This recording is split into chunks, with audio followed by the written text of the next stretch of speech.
Hey, witches! Hello and welcome back to another episode of The Well of Ascension, and we are going to finish part 4 today. I need you to know that my intrusive thoughts almost won, and I almost said, hey, bitches! Partially just to see if you would even realize, and partially because just that's the kind of mood I'm in right now, which is strange because I had a pretty good day today. I got a lot done. There was only one other person at work, and she is also a, I'm in my office, leave me alone kind of vibe. So we said hello and goodbye, and that was about it. This is my first day back from vacation. Yeah, so today was shitty for you. Even if it was a great day, it was still shitty. Yeah. And let me tell you, the friend who visited and we ended up doing an edible because I bought it from this shop. And we took one the night before. Everything was fine. We just did a different flavor. I was so dizzy and I felt so fucking high up until afternoon today. I felt like I was getting a migraine because the world was spinning. It was terrible. I couldn't even drive yesterday. It was that bad. This morning, I felt like shit. I felt sick. I don't know what's going on. I felt like I was going to be sick, and I had eaten, I had gone to the bathroom, I had done all the things. So I don't know. But then after a couple of hours, literally, I think it was 2 hours, I felt better, and then I got a ton of stuff done. My friend and I got tattoos, and she immediately thought it was something to do with the tattoos. And I was like, no. What did you get? Or did you get the same thing? That's pretty. It's my birth flowers. I do wish they didn't use the AI version, but they did. Did she get hers? Mm-hmm. She got a poppy because she was born in August. And then she got a butterfly on it. And it's on her wrist. Oh, okay. I was like, dang girl, look at you getting your first tattoo. That's a really detailed one for your first tattoo, too. Yeah. And it's on her wrist. It's right there.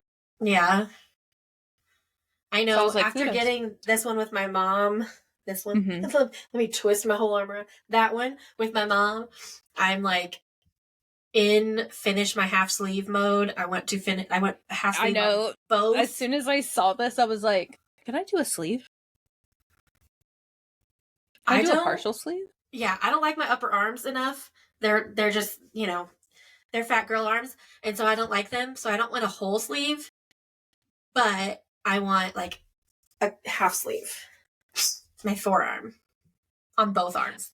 He almost put it right here on the front, and I was like, ooh, no, I don't think I can do that. I thought I could. I cannot. Put it back here. And he goes, yeah. And I'm like, yeah, good. Thanks.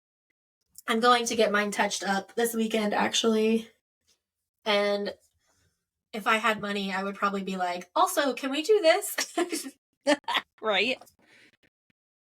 Well, I already have another tattoo in line, and I have to go back in 3 months to get this touched up, so. Yeah.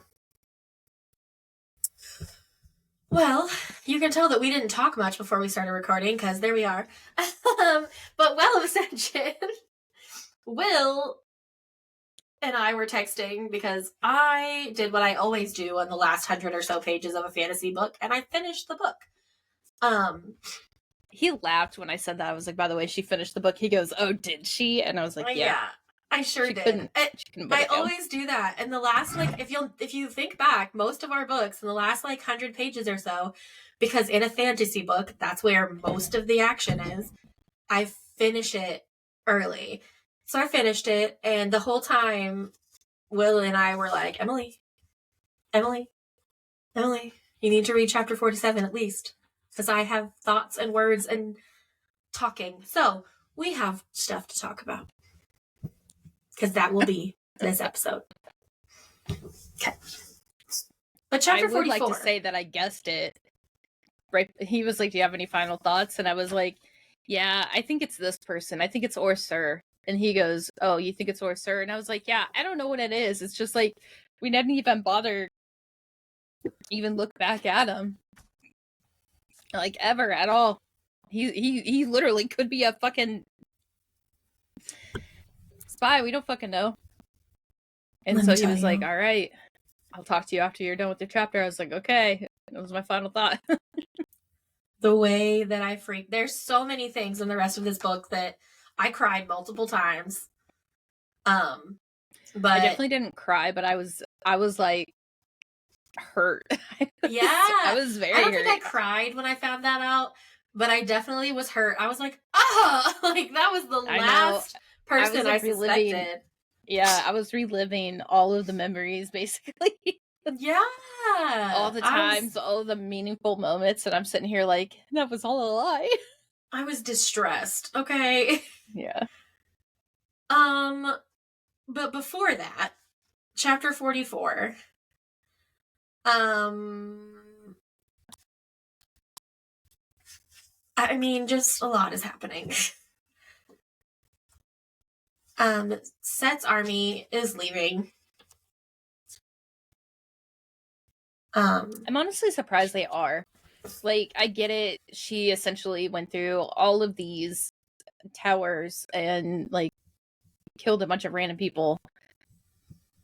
But I figured that maybe, I don't know, somebody would convince him to stay. Or even himself would be convinced to stay. Yeah. Nope. He is leaving. And so I don't even know what I was trying to say there. Breeze and Clubs are chatting as they do. And their Clubs is like, the next strategy is going to be Straff is going to pull back. But honestly, like, it's a really smart plan. So, assuming that Straff were to pull back, what's left? The Colossus army. So they're going to come in and murder everyone. And then Straff can come back in and be like the hero by saving them. It's a really smart plan. I don't know if Straff is that smart. And I wonder if that's something that the Lord Ruler did a long time ago when he first created the Colossus. And the Conjure and all of that. That was something that he did in an attempt to, like, get in his position. Yeah. Could be. Either way, I was just like, that's actually a really smart plan, but I don't know that Straff is that smart. I think Straff could pull it off. I think his fear of losing to, say, Vin or something like that, I think that would be his biggest concern. Yeah, he's super scared of Vin, which is wild. Plus, he doesn't even know how,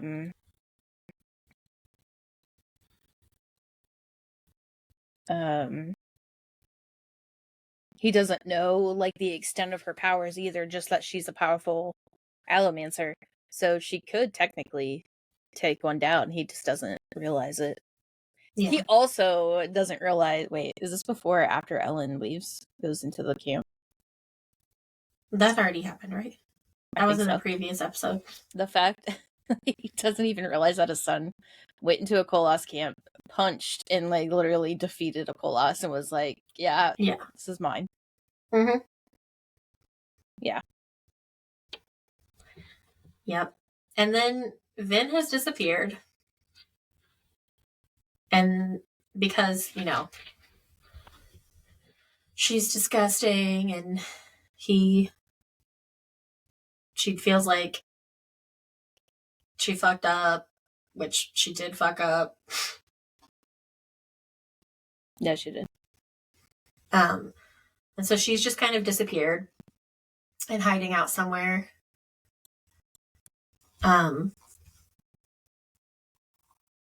It's crazy to see that she'd, like, come back to the original like her original location. Yeah. Yep. I'm sorry. I'm looking at my notes and I don't really understand what point I was trying to make. But I said this is why we communicate, and you know that stands for this whole book and basically every book we've ever read. Mm-hmm. If they would just communicate, there wouldn't be a problem. And you said that because she thinks that she's not good enough. She's not the type of woman that Ellen needs, and Ellen thinks something different. Yeah, like he's not good enough for her. It's a whole like stupid. Also, oh,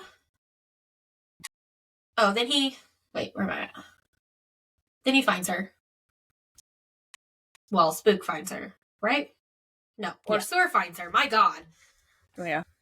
But before that, we find out that the thing in the pouch from the Colossus was literally just fake money. Just money. Fake money. But just money. It's like wooden It's just coins. wood. Yeah. Yeah. I was super disappointed by that. Like I was expecting it to be something like exciting or crazy, and it was not. And I was like, that's dumb. Yeah. I mean, I get it, but dumb. And also, like, knowing what we know now, this is even more like hurtful because like he knows her, or Sir knows her so well, and that's how he finds her.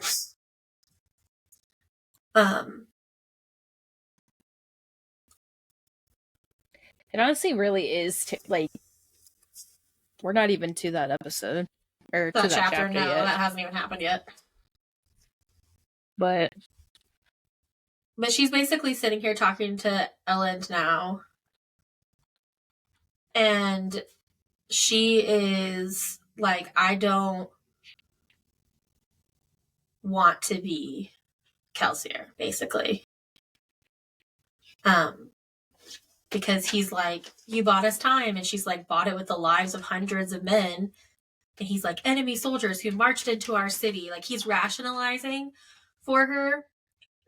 And she's like, I don't want to be like Kelsier, but everything seems to be pushing me in that direction. And I feel like the difference is she has a conscience about it and she doesn't want to be that person. Whereas Kelsier didn't really give a shit. Like he almost thought of, like it was almost the reverse of what actually was. So like the nobles treat the Ska like vermin, and he kind of thought the nobles were basically vermin. Like he didn't give a shit about them at all. Yeah. And then I put for the greater good and all that, you know, because that's like a theme in a lot of different worlds is they do something for the greater good and then they realize that they're actually just being evil. So yeah. But we don't want to say Kelsier is evil.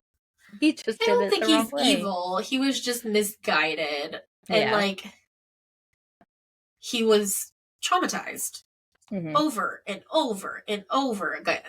So he was desensitized to like all of that. Anyway. The pain, the suffering, yeah. Yeah.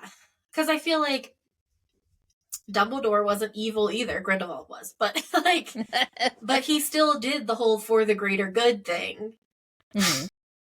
And so yeah. But he's not evil, but he's the idea. Yeah. I think she's trying to give herself too much credit when it comes to Kelsier. Yeah. Because even she's made comments that she's more powerful than him. She's obviously made and found out that she is stronger than him. That she's different. So why is she trying to be just like Kelsier still? Yep. Yeah. And then she's basically like, I'm leaving. And he's like, where? To go where? And she's like, north to Terrace. And I'm like, to the Well of Ascension. But then she gives him the bead of Atium, or tries to. that Zane had given her. And he's like, you didn't use it last night. And she's like, no, I had swallowed it, but then I didn't end up using it. So I made myself throw it back up. Like, fucking gross. So this has been in your body and vomited back up and you just handed it to me? First of all, that's a problem. Puts it in Orsur's little shoulder cavity. Yeah. But then he makes her keep it and she puts it in Orsur's little shoulder skin cavity, and that's the end of chapter 44.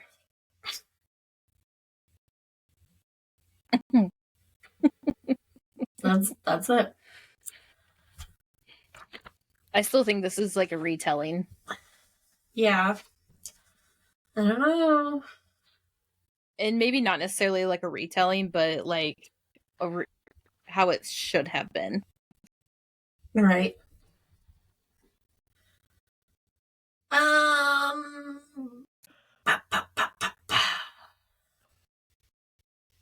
Chapter 45 was a lot of studying. Yeah, we're with Tidwell and Sazed. On 567, they're kind of arguing about whether or not religion is not necessarily religion, really? But like prophecy and foretelling. Spirituality. Yeah, is kind of like useless, I guess, for lack of a better term. And they're kind of arguing about it for a minute because that's like Sazed's whole life work. But it makes sense too that like if your whole life's work was history and based on facts, I feel like you're going to see that over and over and over again, religion is the evil in the world. Yeah. So then for him to, it's an interesting compatibility there. Yeah. I do like how he's like, oh, well, maybe you want to go for more of this thing or more of this thing. Like, he's trying to spread it still without it being like one religion minded. He's like, oh, he's not like promoting one over the other. He's like, oh, you're a farmer. Well, there was once, blah, blah, blah. Yeah, like giving people what he thinks they need. Yeah. Kind of some type of hope, like you said. And I get that religion and spirituality is essentially just like hope, whether it's that false hope or what. But it is, I mean, he's right. It is hope, regardless of what you practice, study. You're hoping for something better, or you're praying for something better. Yep. It's all the same thing. Yeah, and then as they're like looking at their studying documents, all their documents, they are looking at the different copies of the rubbing that Sazed had taken, and all of them have a sentence torn off. And the missing sentence is, Alendi must not reach the well of Ascension, for he must not be allowed to take the power for himself. And it's torn off of every copy, which seems a little useless because Sazed has also stored that in his metal mind. So, like, he can literally pull it up anytime. It also is like a weird little moment of history that we have that makes no sense. It's like, why is that all of a sudden ripped out? Yeah, like, it's why that part? Yeah. And who could have gotten in there? Like, who could have gotten in there and done that when they've been in there almost 24/7? Mm-hmm. And that's why I was wondering if maybe it was like a supporter for Rashik or like somebody who knows a little bit more information. And I was also thinking that maybe it was a Khandra, because the Khandra were made by the Lord Ruler. So maybe there's like that. You don't have to. It's like you don't have to not truly care about or whatever if like somebody abandons you, but like you still have that like emotional attachment to them sort of thing. Mhm. That's what I think maybe the Khandra and even the Koloss have, whether or not like they're gonna admit it, but I think that it might have been a Khandra who is either a supporter of Rashik or just feels like needs to protect them a little bit more based on that like little familiar thing. Right. But it also makes sense too if because Seiza made a comment too about like the wording and how a lot of the translations just were it, but then it was later translated as he. So it very well could have been the Hero of Ages could have very well have been a girl. And so then he's starting to wonder if like maybe it wasn't supposed to happen when it did and it's actually supposed to happen now. So like implying that Vin is the Hero of Ages. Um but it would make so much more sense that Quan was so apprehensive when it comes to letting Alendi touch the well of like the well in its power if Alendi was in fact a female, because Rashik made his entire kingdom essentially after Terrace culture and a lot of their like looks and appeals and the fashion statements from back then. Mm-hmm. It could very well have been, and he was also very oppressive when it came to the women, so it could have very well have been a woman. Yeah. It makes sense. Then Vin comes in and wants to talk to Sazed alone. And she's like teen girling all over the place. She's like, am I wrong for him? Like she's talking about all of her doubts, and then she's talking about there's someone else, or what if there's someone else for me? And um Sazed is basically like, you guys are so happy together. I've never seen him happy without you. I've never seen you happy without him. Like, and then we find out that Tyndall has just been standing outside the door, listening the whole time. Vin doesn't. Vin leaves, and then Sazed's like, okay. And then Ellen walks in, and is like, can I talk to Sazed by myself? And Tyndall's like, fuck, okay. Like, she goes and orders them lunch. So. But there's a quote in here. So, because Ellen basically asks the same thing. He's like, are we good for each other? Yada, yada, yada. It's like the same conversation.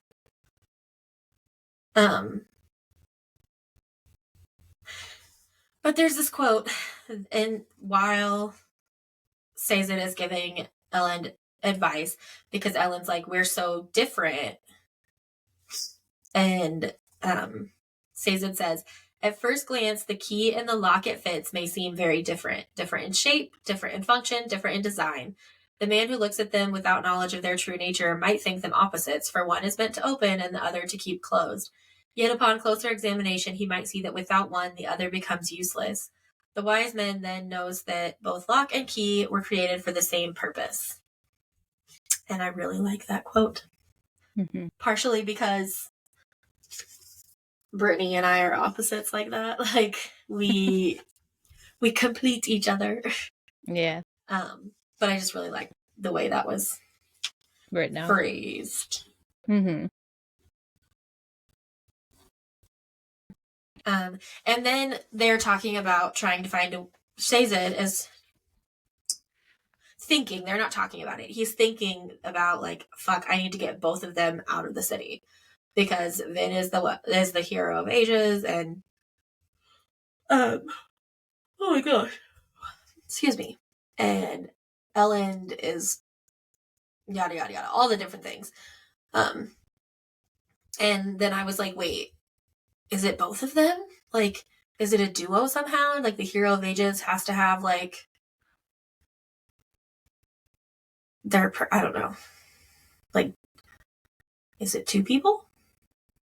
Is it like the combination of the two of them, or them as a couple, or like Maybe.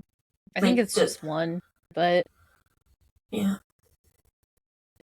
I don't know. We haven't read the second book, and I also haven't finished this book, so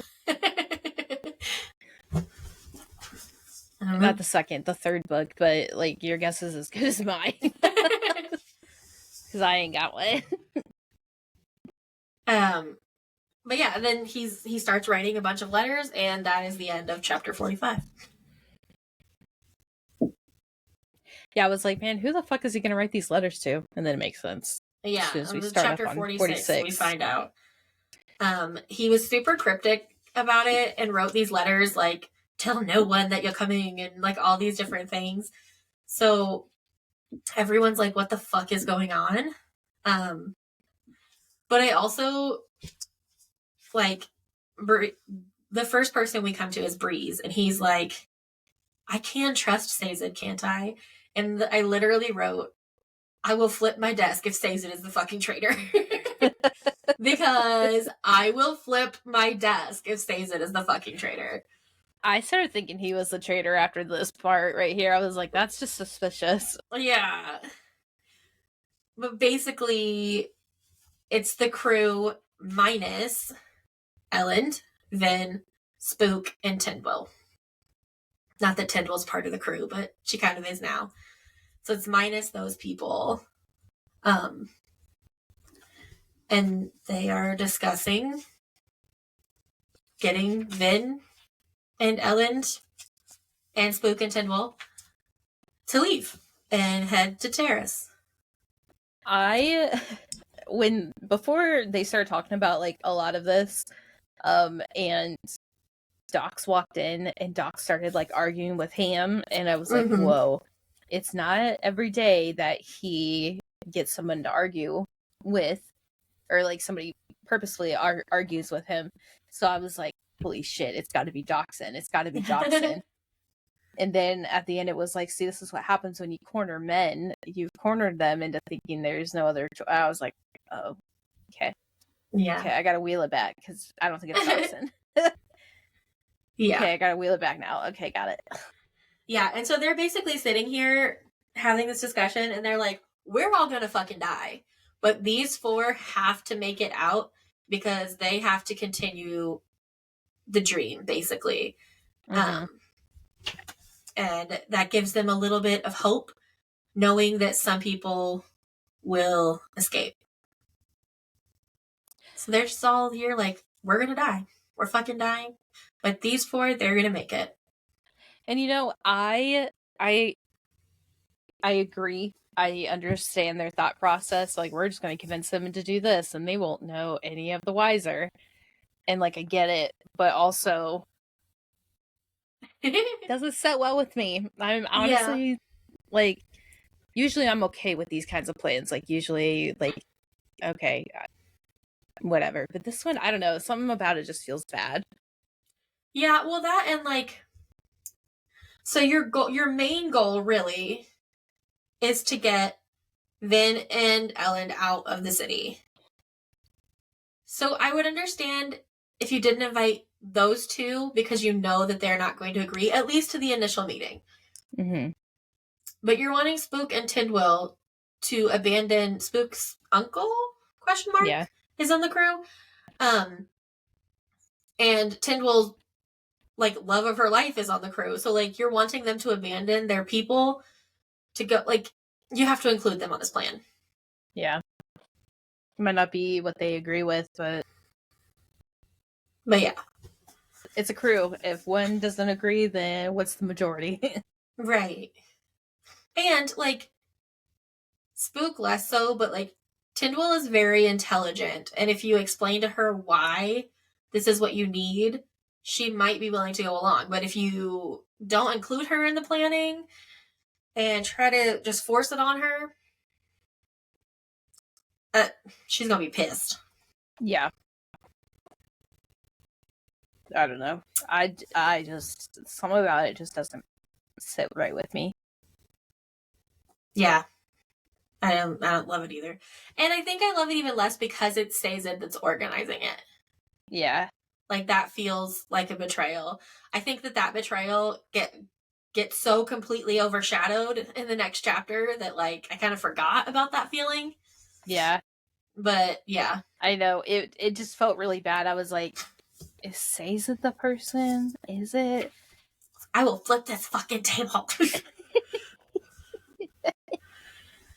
Oh But my gosh. away from the whole whatever the fuck was happening with Sazed and their little team, and let's talk about Zane for a second. Now we're on to Zane. Zane's part Inquisitor? It's like, what? I knew I wasn't like. So I have a theory, but I can't share it with you yet because it involves things that happen later. So I'm going to write it down right quick so I remember to share it later. But Telling you. Can't share it now because I'll give away like multiple big things. Okay. But he's got a spike through him. Yeah. Just through his chest, though, not in his eyes. Yeah. What? Yeah, I know. What? What's so happening? Is he not even a Mistborn? Is he like a made Inquisitor? I don't know.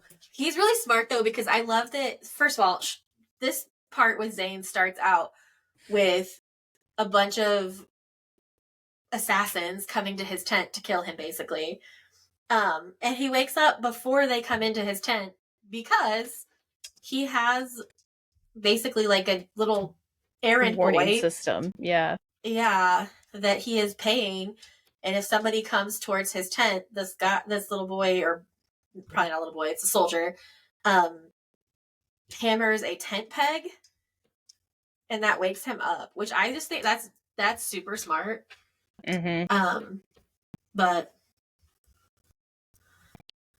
then he obviously doesn't die, and I'm just like, did Streff really expect that to work? Because I feel like he should have known better. Well, and that's why this is really confusing in the next scene right here. So obviously he doesn't really fight them, but he like cuts down his tent. And he starts grabbing shit, his duffel bag, basically, whatever, and then he goes to Straff's tent, and then as he's sitting there, he's like, Straff is visibly shaken. He's sweating. He's upset. It honestly looks like he was drugged or poisoned. And then the little conversation that they had between each other, I was sitting here like, all right, he poisoned Straff. Like, I just know it. And that's why, like, other than everything else that's happening, like, that's got to be the main reason why he did it. But then he just sits there and goes, okay, yeah, well, I'm not gonna kill you because I love you. Like, you're my dad, blah, blah, blah, all of this. And he just fucking leaves. And I'm like... And then he tells Straff the plan. He tells Straff to pull back, let the Colossus attack the city, and then come in as part of the, like, hero army. So Straff does not come up with a plan on his own. He tells him to do it. And he tells Straff that he is leaving and taking Elend's Mistborn with him. I was really confused by I think it's the next chapter. Yeah, at least the start of it. I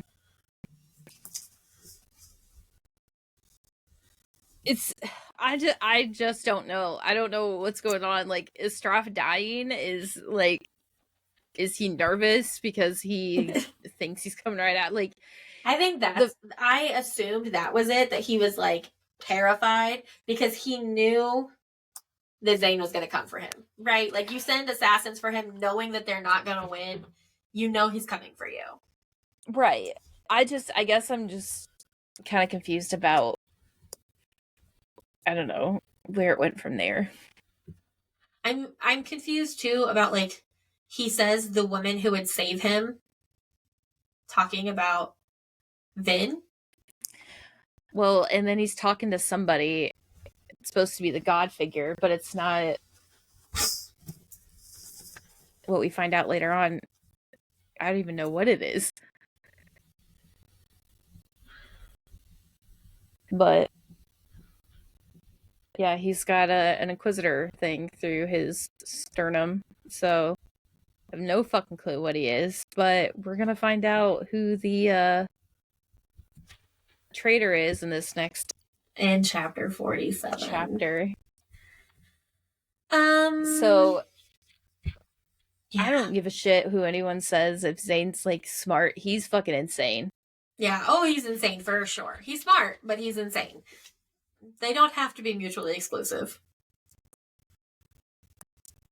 So Vin's talking to herself, describing about everything that's happened, what's going on. Just kind of do like a refresher, if you will. Yeah. And she's still thinking, like,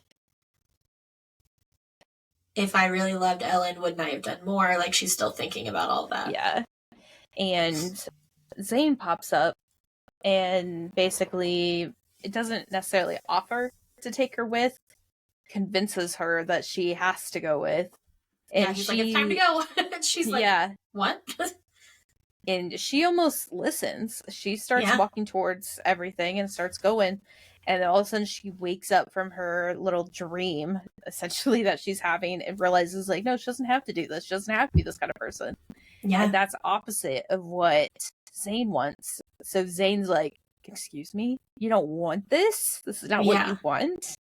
Then he turns dark. Like, you don't even see any playful features in him. It's kind of like when the character looks down and the eyes darken, like anime style. That's what this is. Yes, like, it's like every bit of, like, personality goes out of him. And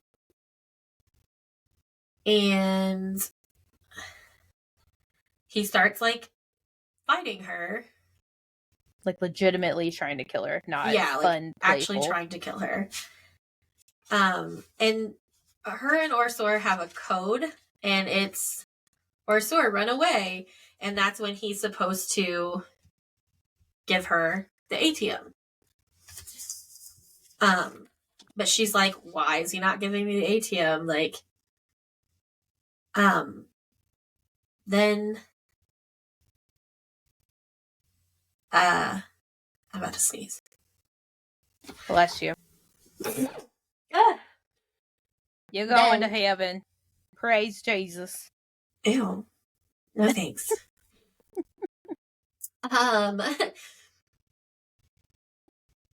Then Zane's like, can Conjure come to me? And Orsor walks across the room. And we find out that that is not Orsor. Orsor has been dead for a very long time. Orsor. Or shall we say, what's his name? Tensoon.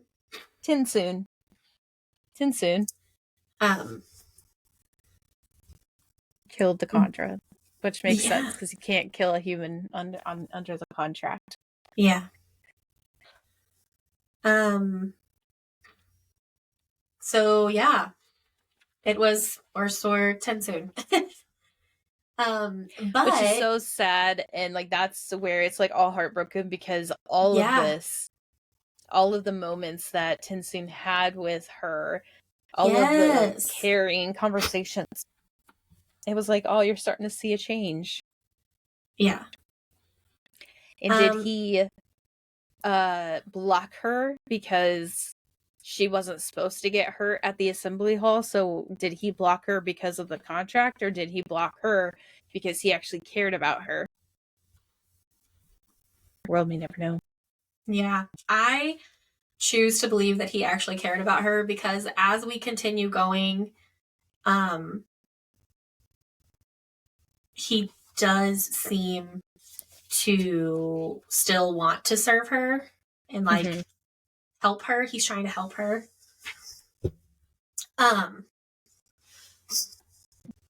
Honestly, it's just fucking cruel. Yeah. So they're fighting and Zane is just whooping her ass. And Tensoon tries to help her. He's like, she knows our secret, the reason why we serve the Lord Ruler, the reason why we serve the contract. She knows why we fear Allomancer so much.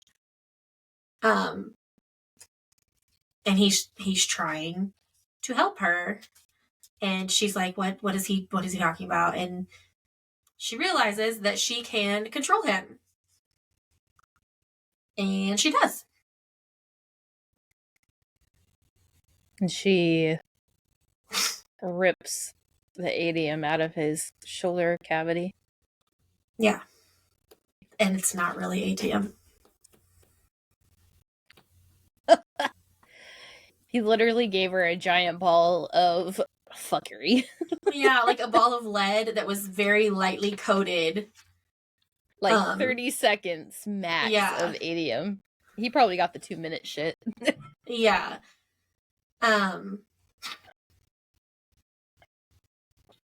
Yeah.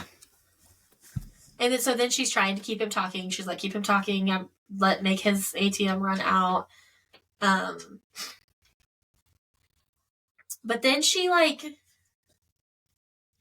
kind of uses psychology, sort of, to figure out how to beat him. Like, she's doing everything instinctually and not planning. And then at the last minute, she changes what she's doing and beats him. She puts her knife in his windpipe. So he's dead, ?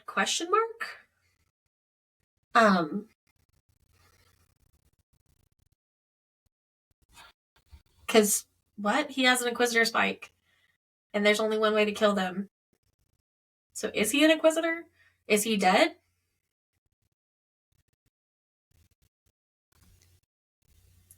I don't know. Yeah, I don't know either. And then she tells Tensoon, like, you can go ahead and take his body. And he's like, I would rather not wear the bones of that creature. And she's like, I could find you another dog body. And he's like, not necessary. I can piece together a body basically with the two bodies. And then she's like, we're going to do it then. We're going to have to plan what to do next. And he's like, my contract is void now that my master is dead. I need to return to my people for reassignment. But is he really returning to his people for reassignment? Or is he going to take Zane's body and go, like, wait for him to heal because he's an Inquisitor and the only way to kill them is to take out their spike? Like, are we going to be betrayed by him again? You know, probably. And then, because all of that's happening and she's all upset, she runs to Elend.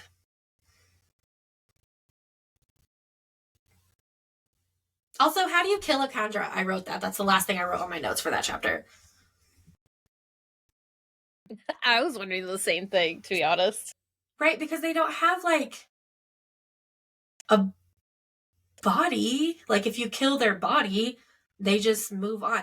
I'm imagining, like, have you read The Host by Stephanie Meyer? Mm-hmm. I'm imagining, like, that, like a little octopus thing that goes into, like, the brain and just controls the body. So, like, I don't know. How do you kill it? I don't know. That is the end of chapter 47. And we now know who the traitor is. And we have talked about it. And I think that hurt my heart more than it would have hurt if Elend was the Kandra. I'm just saying. I'm just saying.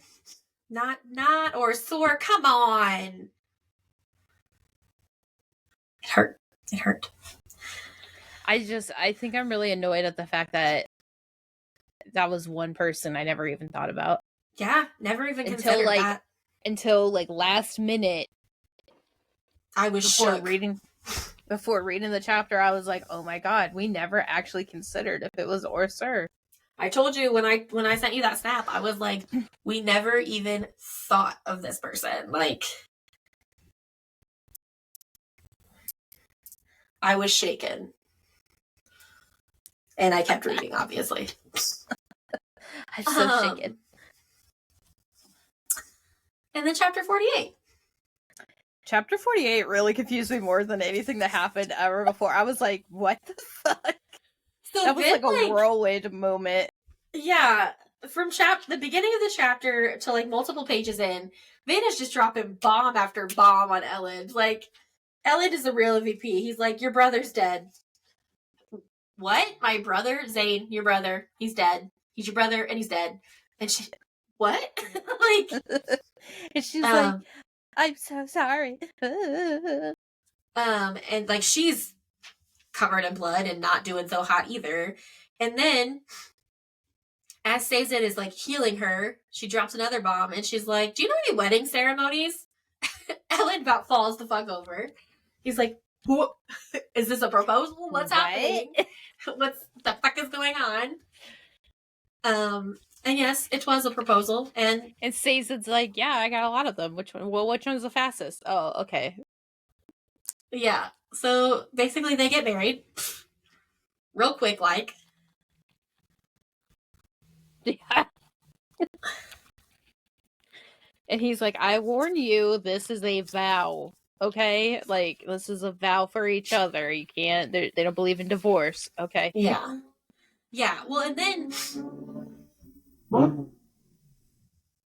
that was rude.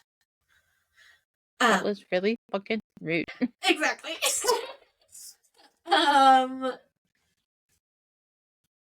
Then she tells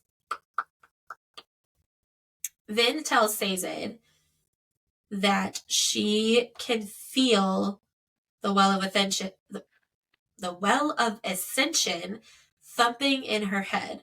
And he Sazed pauses and says, can you feel where it is? And she's like, no. Well, and he says, it's fortunate that I know where to find it. I can draw you a map. And Ellen's like, hold on, you're leaving now? Like, we just fucking got married. What the fuck is happening? And Sazed's like, you should go with her. And like, it's like a whirlwind of shit happening.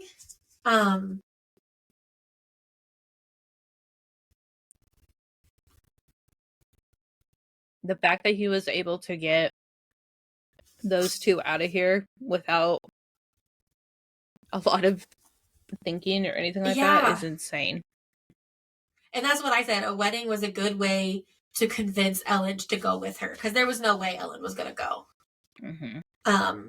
But he convinced both of them to go. Way. Yeah. And it's like, you're going to take Spook as well.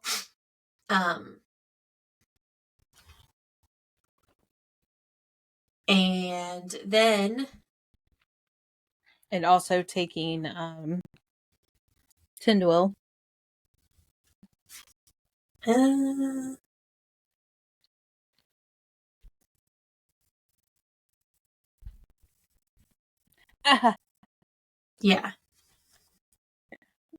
And then he's like, I wonder what they're going to think of me when they hear of Lufidel's fall. How will history judge me for my lies? They won't. What will it think of the terraceman who would fabricate mythology to save the lives of his friends? The things he'd said about the well were, of course, falsehoods. If there was such a power, he had no idea where it was or what it would do. So he fucking lied to them to get them to leave. What the fuck, Sazed? And that is... I think that right there really frustrates me, because then I'm sitting here like, oh, Sazed's the person, and then I gotta stop and think, no, we just found out who that is. Yeah. So, yeah, what the fuck, Sazed? And that's the end of the chapter and the end of part 4. So, yeah. What the fuck? Yeah. It's some wild shit. Yeah, so here we are, though. Here we are. Well, that is the end of part 4 in The Well of Ascension Knives. And now we're about to start part 5, Snow and Ash. That is a dog that is struggling. He's being difficult. Hi. Look that way. Oh, he's so upset. He said, "What Well, the fuck, Mom?" I at least have some good news. My dog went in for her CT scan today to take a look at what could be in her throat, and they found it. They also took it out. Oh, good. And she's at home. She's doped up, but she's sleeping. That's good. So yeah. Well, I was like, all right, I'm going to go cry happy tears. I was like, I know the last time we left our dog with those same people, we ended up not coming home with her. So, yeah. Yeah, so. And that wasn't very long ago, so. 2 weeks, actually. 2 weeks to the day. Yeah. I was like, well, this is sad. But yeah, 2 weeks to the day. So, all right. But anyways, until next time. Bye.